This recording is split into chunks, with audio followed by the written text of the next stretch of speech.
Merienda ba ang hanap mo? Tara, gawa tayo ng okoy. Ginayad na kalabasa.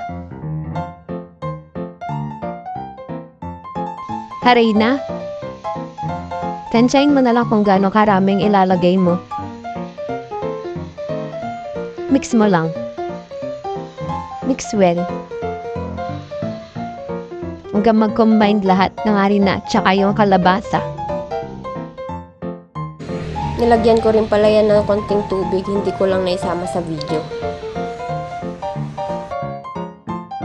Lagyan ng pampalasa, asin at saka bitchin.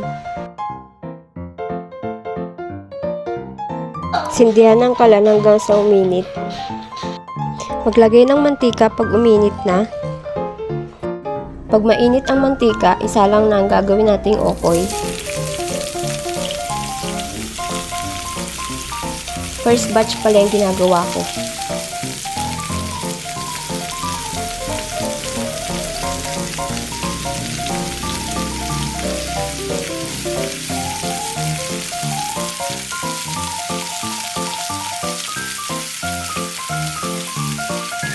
Ito na yung second batch.